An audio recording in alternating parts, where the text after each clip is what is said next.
This is Rick Malone for the San Francisco Symphony.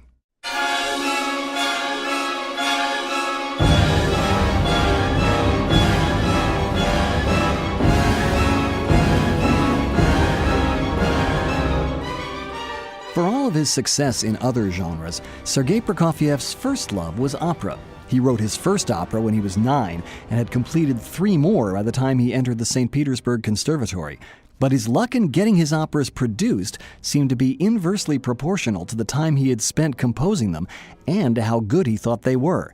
The premiere of his first professional opera, The Gambler, was delayed by endless problems in rehearsal and finally canceled by the 1917 revolution. 4 years later, The Love for Three Oranges had to be postponed because the director died. So when he missed the deadline for the production of his third opera, The Fiery Angel, and the company refused to grant him an extension, Prokofiev was prepared. He had worked on the opera for 8 years and felt it contained some of his finest music to that point. After hearing part of it performed in a concert version, he had decided to repurpose it as his Symphony No. 3, which turned out to be a good thing. The opera was never performed during his lifetime.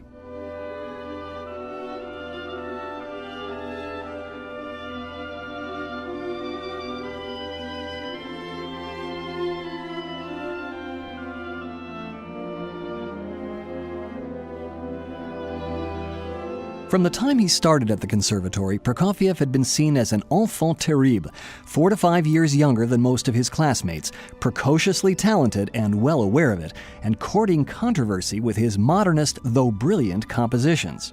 By 1921, he was 30 years old and world famous as both a composer and pianist, confident that he could take on a project like The Fiery Angel, a provocative and controversial story about demonic possession with all of its erotic overtones. It's based on one of the first Russian symbolist novels, a story of medieval magic and mystery in which a young woman, Renata, dreams of a fiery angel who will be her one true love. After a series of dark adventures, she enters a convent, but the nuns are convinced that she's possessed. When they try to exorcise her, all hell breaks loose, on stage and in the orchestra. The convent devolves into an orgy, and Renata is condemned by the Inquisition to be burned at the stake.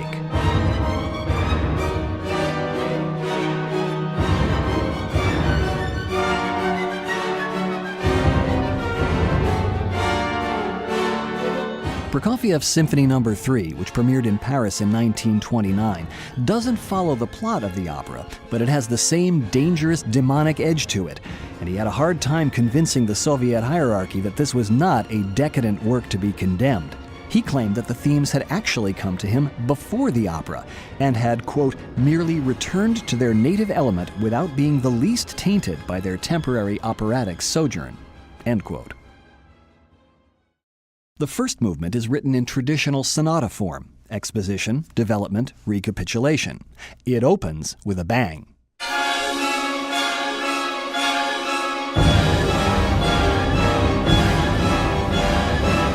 Clashing chords and tolling bells set up a mood of doom that's not just impending but imminent.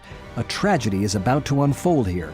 In the opera, it's Renata's wild and obsessive desire to seek out the angel she only knows from her visions.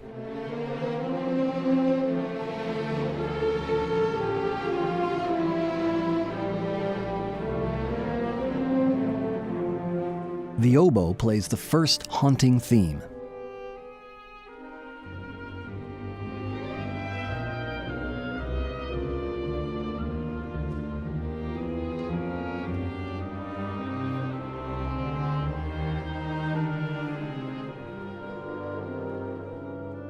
Then the strings play a more impassioned melody.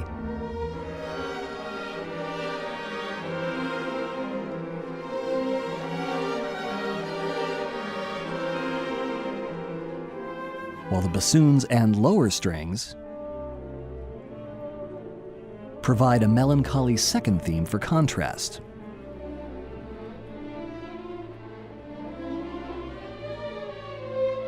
The first of a series of sinister marches combines the two themes.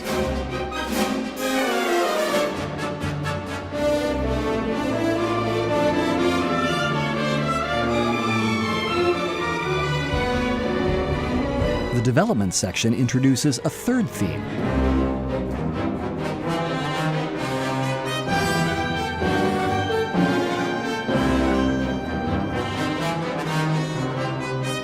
eventually folded together with the first two.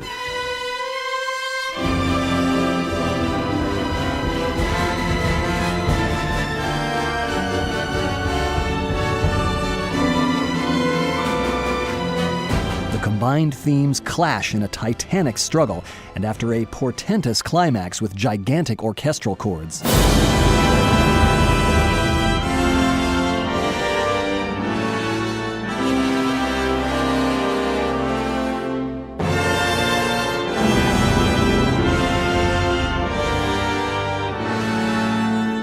And one final menacing march.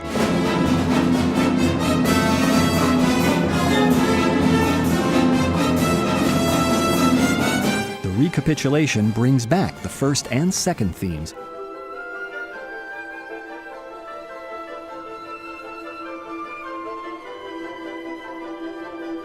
But smaller and softer.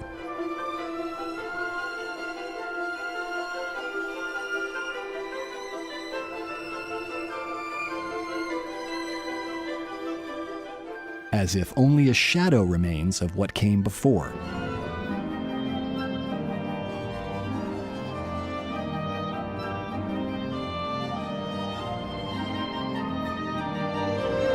And the lower instruments finish off the movement with a creepy coda.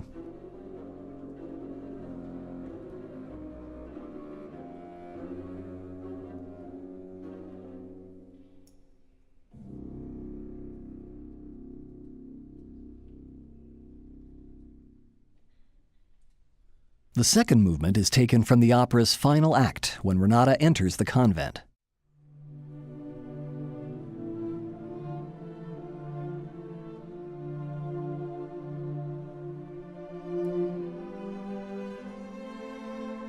Meditative and contemplative.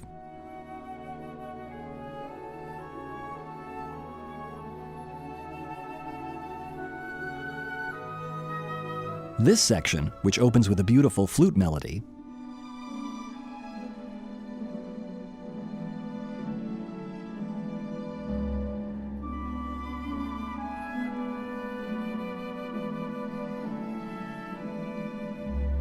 shows that Prokofiev was just as talented at creating delicate textures as he was at massive, thundering climaxes.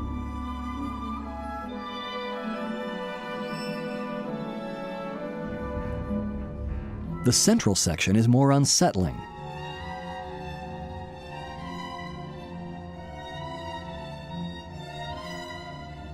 The violins play a tightly wound melody, revolving around a central pitch that rises each time it's repeated.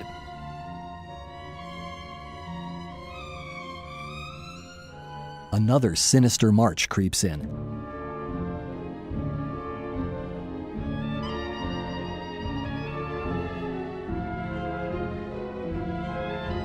While most of this movement is beautiful, tranquil, and slightly eerie, there is always the suggestion of evil lurking just out of sight.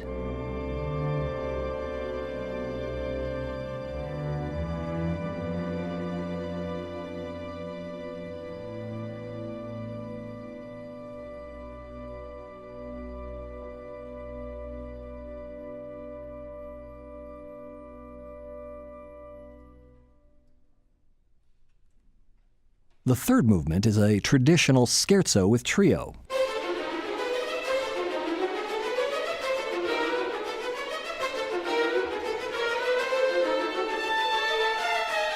Supposedly, Prokofiev was inspired by the finale of Chopin's Piano Sonata No. 2. That's the sonata with the famous funeral march, but the great pianist Arthur Rubinstein described the finale as the wind howling around the gravestones. This is the first suggestion in this symphony of the demonic possession that takes over the opera.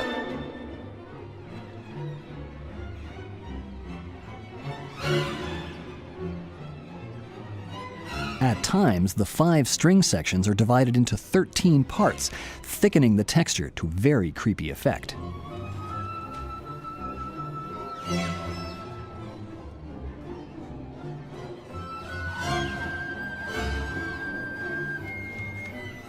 The trio, though, offers a moment of calm amidst the growing hysteria.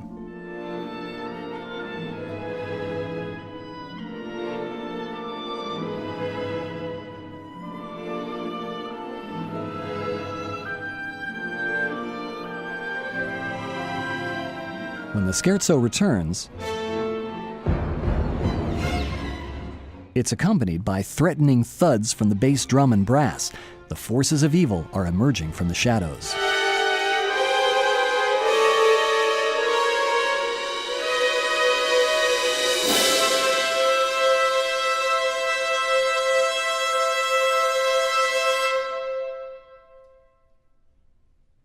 The grim finale starts off slowly.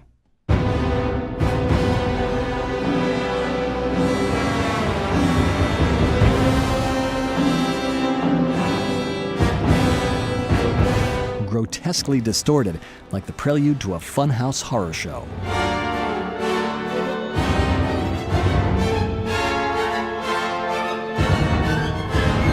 The pace begins to pick up.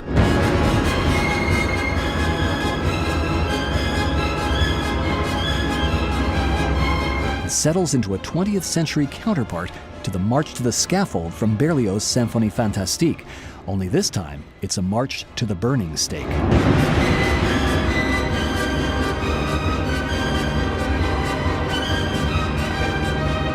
In the opera, Renata's mind dissolves as her passion leads to the unholy orgy in the convent. Here, the brass portray the demons threatening to possess the orchestra's soul.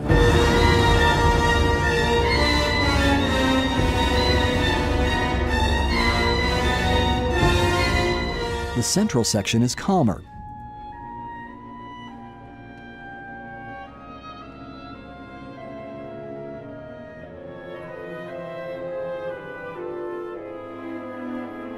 And brings back material from the first and third movements.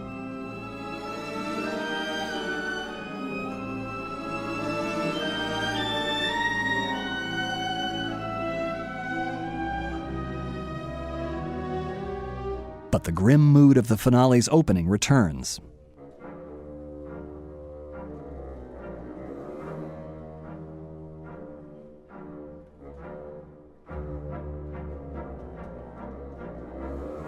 As the bassoon introduces one more savage and grotesque march.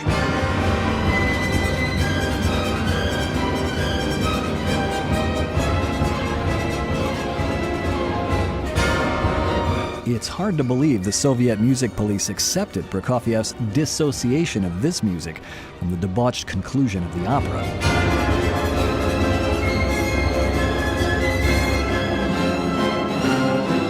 The symphony roars to a raucous conclusion with heavy blows from the brass and ends with a giant satanic raspberry.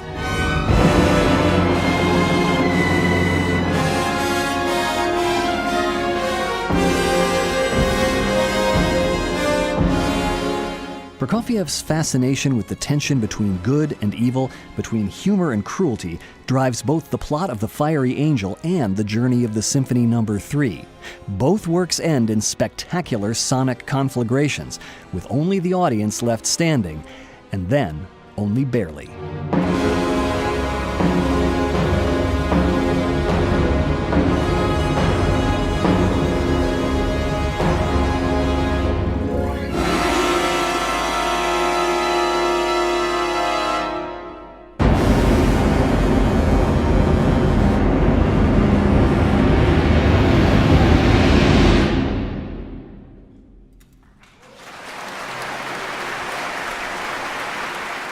This is Rick Malone for the San Francisco Symphony.